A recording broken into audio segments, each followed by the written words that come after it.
नमस्कार,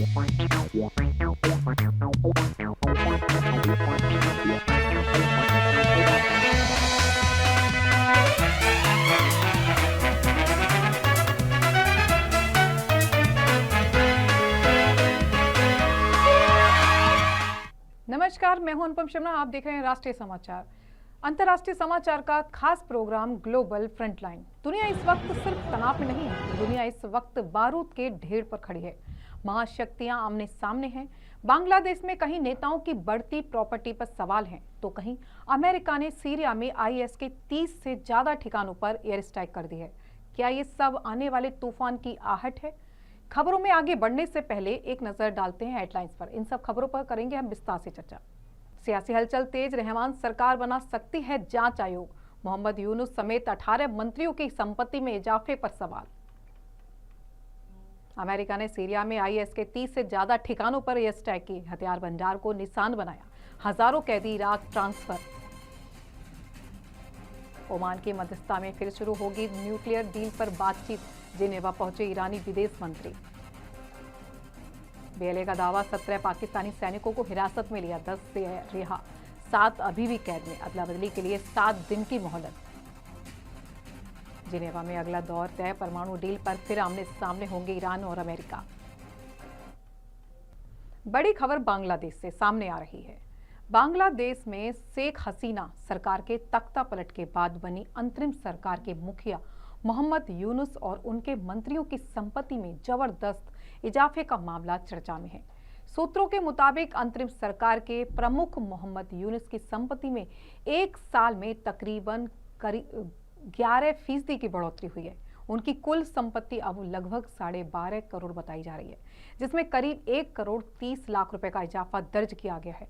अंतरिम सरकार के टॉप 4 मंत्रियों में सबसे ज्यादा संपत्ति वृद्ध यूनुस की बताई जा रही है। दूसरे नंबर पर आवास मंत्री आदिलुर रहमान का नाम है, जिनकी संपत्ति में करीब 1 करोड़ 23 लाख रुपए की बढ़ोतरी हुई है। बताया जा रहा है कि यूनुस कैबिनेट के 21 से 18 मंत्रियों की संपत्ति में वृद्धि दर्ज की गई है। सूत्रों के हवाले से खबर है कि नए प्रधानमंत्री रहमान अंतरिम सरकार के मंत्रियों की बढ़ती संपत्ति की जांच के लिए एक विशेष कमेटी गठित की जा रही है। अगर ऐसा होता है तो यह अंतरिम सरकार के भीतर जवाबदेही तय करने की बड़ी कार्रवाई मानी जाएगी। इसी बीच खबर यह भी आ रही है कि मोहम्मद यूनुस एक बार फिर पेरिस में बसने की तैयारी कर रहे हैं। अब बड़ी खबर पश्चिम एशिया से सामने आ रही है। यूनाइटेड स्टेट्स आर्मी ने सीरिया में आतंकवादी संगठन इस्लामिक स्टेट यानी आईएस के 30 से ज्यादा ठिकानों पर पिछले 2 हफ्तों में ताबड़तोड़ फायरिंग कर दी है। अमेरिकी सेंट्रल कमांड यानी यूनाइटेड स्टेट्स सेंट्रल कमांड के मुताबिक 3 फरवरी से 12 फरवरी के बीच कम से कम 10 एयर स्ट्राइक की गई। आईएस के हथियारों के जखीरे, लॉजिस्टिक हब और अहम बुनियादी ढांचे को निशाना बनाया गया। सेंटकॉम का दावा है कि ये कार्रवाई पिछले साल दिसंबर में अमेरिकी सैनिकों पर हुए घातक हमले के जवाब में की जा रही है। उस हमले में 2 अमेरिकी सैनिक और 1 नागरिक की मौत हुई थी। दिसंबर के बाद से अब तक करीब 100 आईएस ठिकानों को निशाना बनाया जा चुका है। अमेरिकी सेना का कहना है कि इन अभियानों में कम से कम 50 आतंकियों को मार गिराया गया है या उन्हें गिरफ्तार किया गया है। इस बीच सीरिया के रक्षा मंत्रालय ने दावा किया है कि पूर्वी क्षेत्र में स्थित अल्तनफ बेस पर सरकारी बलों ने नियंत्रण कर लिया है। ये बेस कई वर्षों तक अमेरिकी सेना के अधीन रहा और आईएस के खिलाफ ऑपरेशनों में अहम भूमिका निभाता रहा। अमेरिका ने सीरिया से हजारों आईएस बंदियों को इराक ट्रांसफर कर दिया है। इन कैदियों को अल-करक जेल में रखा जाएगा। यही वो परिसर है जिसे पहले कैंप क्रॉपर के नाम से जाना जाता था और जहां इराक के पूर्व राष्ट्रपति सद्दाम हुसैन को फांसी से पहले रखा गया था। सेंटकॉम प्रमुख एडमिरल ब्रैड कूपर ने कहा कि बंदियों का ये ट्रांसफर क्षेत्रीय सुरक्षा के लिए बेहद जरूरी कदम है। उन्होंने मिशन को चुनौतीपूर्ण बताते हुए संयुक्त बलों की सराहना की। अमेरिका ने साफ संकेत दिए हैं कि आईएस के खिलाफ ये अभियान आगे भी जारी रहेगा। सवाल ये है कि क्या इन लगातार हमलों से क्षेत्र में स्थायी शांति बहाल हो पाएगी या फिर तनाव और बढ़ेगा। फिलहाल पश्चिम एशिया में हालात बेहद संवेदनशील बने हुए हैं। ब्यूरो रिपोर्ट, राष्ट्रीय समाचार। अब बात करेंगे ईरान की। ईरान के विदेश मंत्री अब्बास आरागची रविवार को जिनेवा, स्विट्जरलैंड पहुंचे, जहां मंगलवार को अमेरिका के साथ अप्रत्यक्ष परमाणु वार्ता का दूसरा दौरा होना है। वे ईरान की टीम का नेतृत्व करेंगे। ओमान इस वार्ता में मध्यस्थ की भूमिका निभा रहा है। ईरानी विदेश मंत्रालय ने कहा कि आरागची एक कूटनीतिक और तकनीकी प्रतिनिधिमंडल के साथ रवाना हुए हैं। यह वार्ता इस महीने की शुरुआत में मस्कट यानी कि ओमान में हुई पहली बैठक के बाद हो रही है, जिससे कई महीनों की ठहराव के बाद बातचीत फिर शुरू हो गई है। ये वार्ताएं क्षेत्र में बढ़ते तनाव और अमेरिका की सैन्य तैयारियों के बीच हो रही है। वार्ता में ईरान के यूरेनियम इनरिचमेंट की सीमा, निगरानी व्यवस्था और अमेरिकी प्रतिबंधों में राहत जैसे मुद्दों पर चर्चा होने की उम्मीद बताई जा रही है। आरागची जिनेवा में स्विस और ओमानी अधिकारियों से मिलेंगे। साथ ही अंतर्राष्ट्रीय परमाणु ऊर्जा एजेंसी IAEA के महानिदेशक राफेल ग्रासी से भी मुलाकात करेंगे। ईरान का कहना है कि वह एक नया परमाणु समझौता चाहता है जो दोनों देशों को आर्थिक फायदे दे रहा है। बलूच लिबरेशन आर्मी BLA ने रविवार को दावा किया कि उसने 17 पाकिस्तानी सैनिकों को हिरासत में लिया है। इनमें 10 को छोड़ दिया गया है, जबकि बाकी 7 को कैद कर लिया गया है। इनके बदले बलूच लड़ाकों की रिहाई के लिए पाकिस्तान सरकार को 1 हफ्ते की मोहलत दी गई है। यह दावा BLA की मीडिया विंग हक्काल के नाम से जारी एक कथित बयान में किया गया है। पाकिस्तान की सेना या सरकार की ओर से इस पर तुरंत कोई आधिकारिक प्रतिक्रिया फिलहाल नहीं आई है। BLA प्रवक्ता जियंद बलूच ने बयान में इसे ऑपरेशन हेरो का दूसरा चरण बताया। BLA के मुताबिक जिन 10 लोगों को छोड़ा गया है वे बलूच हैं और स्थानीय पुलिस से जुड़े थे। बयान में कहा गया है कि उन्हें चेतावनी देकर रिहा किया गया है। BLA ने कहा कि बाकी 7 बंदी पाकिस्तानी सेना की नियमित यूनिटों के सदस्य हैं। बयान के अनुसार उन्हें एक कथित बलूच नेशनल कोर्ट में पेश किया गया। यहां उन पर आम नागरिकों के खिलाफ कार्रवाई, जबरन गुमशुदगी में मदद और बलूच लोगों के खिलाफ नरसंहार में शामिल होने जैसे आरोप लगाए गए हैं।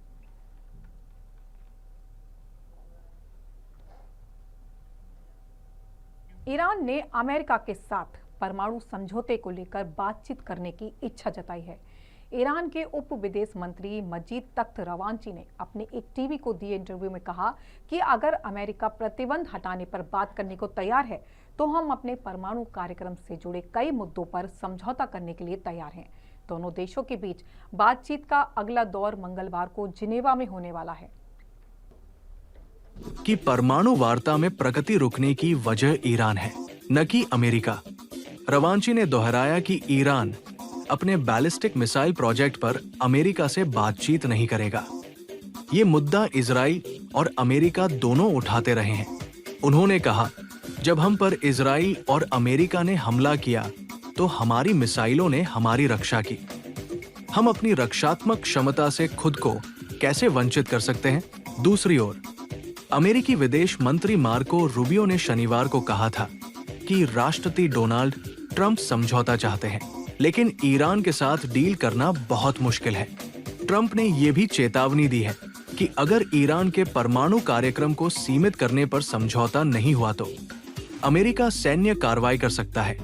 इसके साथ ही अमेरिका ने क्षेत्र में अपनी सैन्य मौजूदगी भी बढ़ाई है। ईरान और अमेरिका के बीच परमाणु समझौता एक लंबे समय से चल रही विवादास्पद बातचीत है, जिसका मकसद ईरान के परमाणु कार्यक्रम को सीमित करना है, जिससे वो परमाणु हथियार न बना सके। ब्यूरो रिपोर्ट, राष्ट्रीय समाचार। अब बात करेंगे यूरोप के 5 देशों की। यूरोप के 5 देशों ने रूस के राष्ट्रपति पुतिन पर उनके विरोधी एलेक्सी नवलनी को एपिबेटिडीन जहर देकर मारने का आरोप लगाया है। ब्रिटेन, फ्रांस, जर्मनी, स्वीडन और नीदरलैंड ने कहा कि यूरोप की लैब में नवलनी के शरीर के नमूनों की जांच में एपिबेटिडीन पाया गया। यह जहर रूस में प्राकृतिक रूप से नहीं मिलता। इन देशों ने कहा कि रूस के पास यह जहर देने के साधन, मकसद और मौका तीनों थे। उन्होंने रूस के खिलाफ केमिकल वेपन्स कन्वेंशन के उल्लंघन की शिकायत करने की बात भी कही है। ज्योग्राफिक के मुताबिक ये जहर दक्षिण अमेरिका में पाए जाने वाले जहरीले डांट मेंढकों की त्वचा में मिलता है। ये जहर पहले शरीर को लकवाग्रस्त करता है, फिर सांस लेने में दिक्कत पैदा करता है और आखिर में दर्दनाक मौत हो सकती है। डार्ट मेंढक करीब 2 इंच लंबे होते हैं, लेकिन उनके शरीर में इतना जहर होता है कि वो लगभग 10 वयस्क लोगों को मार सकता है। इन मेंढकों की त्वचा से निकाले जाने वाले जहर को एपिबैटरिन कहा जाता है। ये एक न्यूरोटॉक्सिन है, यानी ऐसा जहर जो सीधे नर्व सिस्टम पर असर करता है। इसे एक रासायनिक हथियार के रूप में भी जाना जाता है। डार्ट मेंढक का जहर धरती के सबसे घातक जहरों में गिना जाता है। डार्ट मेंढक करीब 2 इंच लंबे होते हैं, लेकिन उनके शरीर में इतना जहर होता है कि वो लगभग 10 वयस्क लोगों को मार सकता है। इन मेंढकों की त्वचा से निकाले जाने वाले जहर को एपिबैटरिन कहा जाता है। ये एक न्यूरोटॉक्सिन है, यानी ऐसा जहर जो सीधे नर्व सिस्टम पर असर करता है। इसे एक रासायनिक हथियार के रूप में भी जाना जाता है। डार्ट मेंढक का जहर धरती के सबसे घातक जहरों में गिना जाता है। ये मॉर्फिन से लगभग 200 गुना ज्यादा ताकतवर है। इससे शरीर को लकवा मार सकता है, सांस लेने में गंभीर दिक्कत पैदा हो सकती है और दर्दनाक मौत होती है। वैसे तो एपिबैटरिन मेंढकों में प्राकृतिक रूप से मिलता है, लेकिन इसे लैब में भी बनाया जा सकता है। यूरोपीय वैज्ञानिकों को शक है कि इस मामले में इसे लैब में तैयार किया गया था। ब्यूरो रिपोर्ट, राष्ट्रीय समाचार। अब खबर दुबई से। रमजान से पहले दुबई में विदेशी, खासतौर पर पाकिस्तानी भिखारियों की आमद के चलते पुलिस ने बड़े पैमाने पर धरपकड़ शुरू कर दी है। इस अभियान के दौरान एक ऐसे भिखारी को पकड़ा गया जो लाखों की संपत्ति के अलावा 3 लग्जरी कारों का मालिक है। संदिग्ध और आपराधिक घटना विभाग के निदेशक ब्रिगेडियर अली सलेम अल शम्सी के अनुसार ये धोखेबाज जनता की उदारता का फायदा उठाकर पैसे कमाते हैं। बाजार में छापेमारी के दौरान अधिकारियों ने एक भिखारी की चटाई के नीचे से 25,000 दिरहम यानी कि 6 लाख रुपए से ज्यादा बरामद किए। वहीं टूरिस्ट वीजा पर आए एक एशियाई व्यक्ति के पास 5 लाख रुपए बरामद किए। ये व्यक्ति मस्जिदों के पास भीख मांगता था और सहानुभूति के लिए अपने 2 साल के बच्चे को भी साथ रखता था। पाकिस्तान के कई संगठित गिरोह भिखारियों को फ्लाइट की टिकट और वीजा दिलवाकर दुबई भीख मांगने भेजते हैं। सबसे ज्यादा लोग सिंध प्रांत के होते हैं। यूएई और सऊदी अरब ने 2025 में इसी वजह से करीब 24,000 पाकिस्तानियों को निर्वासित किया था। अब खबर ब्रिटेन से। ब्रिटेन के प्रधानमंत्री कीर स्टारमर शनिवार को म्यूनिख सुरक्षा सम्मेलन के दूसरे दिन शामिल हुए, जहां दुनिया भर के राष्ट्राध्यक्ष और नीति निर्माता वैश्विक सुरक्षा चुनौतियों पर मंथन कर रहे हैं। सम्मेलन के दूसरे दिन का फोकस खास तौर पर यूरोप की सुरक्षा, रूस यूक्रेन संघर्ष, मध्य पूर्व की स्थिति, इंडो पैसिफिक रणनीति और साइबर सुरक्षा खतरों पर रहा। प्रधानमंत्री स्टारमर ने अपने संबोधन में कहा कि वर्तमान वैश्विक परिस्थितियों में लोकतांत्रिक देशों के बीच एकजुटता पहले से कहीं अधिक महत्वपूर्ण है। सामूहिक सुरक्षा को मजबूत करने और नाटो सहयोग को और सशक्त बनाने पर जोर दिया। यूक्रेन को समर्थन। स्टारमर ने यूक्रेन के लिए ब्रिटेन के निरंतर सैन्य और मानवीय समर्थन को दोहराया। रूस पर कड़ा रुख। उन्होंने कहा कि अंतर्राष्ट्रीय कानून का उल्लंघन स्वीकार्य नहीं है। मध्य पूर्व पर चिंता। क्षेत्र में बढ़ते तनाव को कम करने के लिए कूटनीतिक प्रयासों पर बल दिया।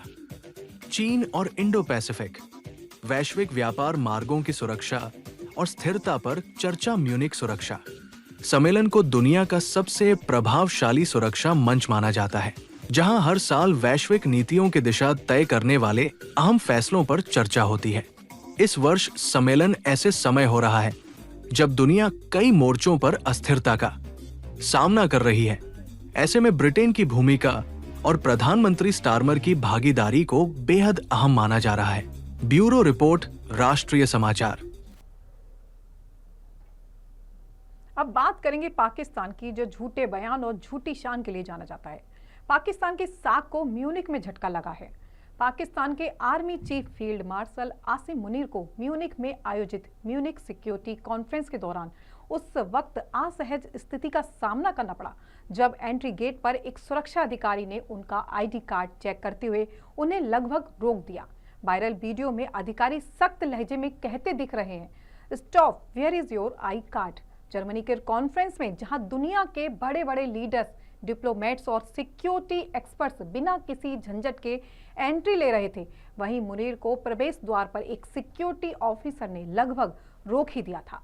आसिम मुनीर के साथ जो हुआ उसका वीडियो भी सामने आया है। वायरल वीडियो में साफ दिख रहा है कि कैसे ऑफिसर ने मुनीर के गले में लटक रहे आईडी कार्ड पर टैप किया और सख्त लहजे में कहा, stop, where is your ID.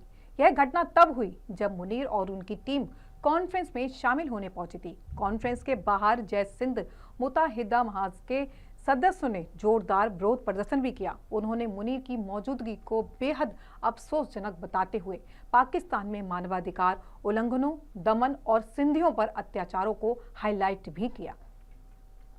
अब बात करेंगे अमेरिका की। अमेरिका के पूर्व राष्ट्रपति बराक ओबामा ने एलियंस के असली में होने की बात कहकर पूरी दुनिया में खलबली मचा दी है। ओबामा ने एलियंस के असली होने की बात तो कही, उन्होंने यह भी कहा कि उन्होंने इस बारे में कुछ ज्यादा नहीं पता है, परंतु वो कहाँ है। शनिवार को रिलीज हुए एक इंटरव्यू के दौरान ओबामा ने यूट्यूब ब्रायन टाइलर कोवेन के एलियंस को लेकर पूछे गए सवाल के जवाब में कहा कि एलियंस असली हैं। इस दौरान उन्होंने उस कॉन्फ्रेंसी थ्योरी को भी तुरंत खारिज कर दिया कि उन्हें नेवादा में एक secret US air force base area 51 में रखा गया है। बराक ओबामा ने कहा, वो असली हैं, लेकिन मैंने उन्हें नहीं देखा और उन्हें एरिया 51 में भी नहीं रखा जा रहा है। उन्होंने आगे कहा कि कोई अंडरग्राउंड जगह नहीं है। उन्होंने इसको भी खारिज किया कि एरिया 51 में एलियन टेक्नोलॉजी या लाशें छिपी हुई हैं। एरिया 51 को अक्सर यूएफओ कॉन्फ्रेंसी थ्योरी से जोड़ा जाता रहा है। अमेरिकी विदेश मंत्री मार्को रूबियो के उस बयान पर यूरोपीय संघ भड़क गया है जिसमें उन्होंने कहा था कि यूरोप अपनी सभ्यतागत मिटान यानी अस्तित्व मिटाने के खतरे का सामना कर रहा है। यूरोप संघ के एक शीर्ष अधिकारी ने रविवार को रूबियो की इस धारणा को खारिज कर दिया कि यूरोप सभ्यतागत मिटान का सामना कर रहा है। यूएन ने ट्रंप प्रशासन द्वारा महाद्वीप की आलोचना पर कड़ा विरोध जताया।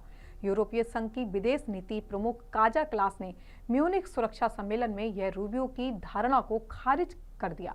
उन्हें यह बयान अमेरिकी विदेश मंत्री के मार्को रूबियो यूरोपीय सहयोगियों को दिए गए कुछ आश्वासन वाले संदेश के एक दिन के बाद दिया है। म्यूनिख में रूबियो ने ट्रॉस अटलांटिका गठबंधन को नया रूप देने और वॉशिंगटन की नीति प्राथमिकताओं को आगे बढ़ाने का दृढ़ रुख बनाए रखा है। वहीं क्लास ने दिसंबर में जारी अमेरिका की राष्ट्रीय सुरक्षा रणनीति में ईयू की उस आलोचना का भी जिक्र किया जिसमें कहा गया था कि यूरोप में आर्थिक ठहराव सभ्यतागत मिटने की वास्तविक और गंभीर संभावना से ढका हुआ है।